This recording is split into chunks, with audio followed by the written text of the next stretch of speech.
First, what is a mass movement? A mass movement is the downward slope movement of a regolith or loose uncemented mixture of soil and rock particles by the force of exclusively gravity without the help of another transport such as water, ice, or wind. Second, what are the two types of materials in mass movements?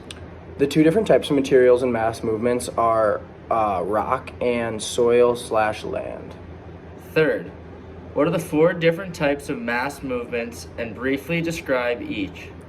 The first type is a fall, and that would be dropping through the air or free fall.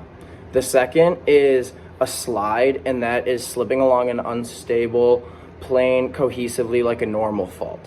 The third type of movement is a slump, and that's slipping and rotating while maintaining a fairly cohesive structure. And the fourth and final type of movement is a flow, and that's the chaotic movement of land similar to an avalanche or lahar. Next, what affects the variety of downslopes mass movements? There are numerous factors when looking at what affects the variety. You could say that weathering or erosional debris cover on slopes, which is usually liable to mass movement, is one. The character and structure of rocks is another one. The removal of vegetation cover is one, because that can increase the slope susceptibility to mass movement.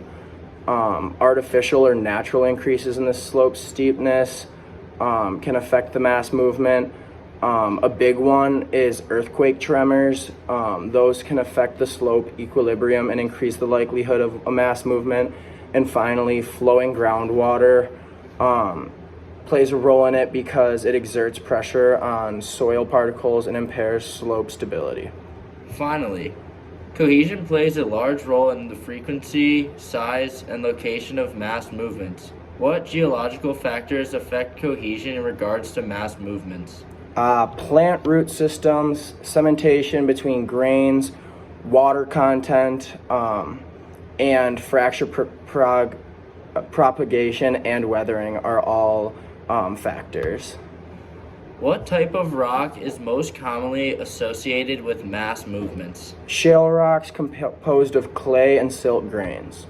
Finally, what region is most commonly affected by mass movements? A lot of times the West Coast, such as like California, the Rocky Mountain region, and Pacific Northwest are all most commonly affected.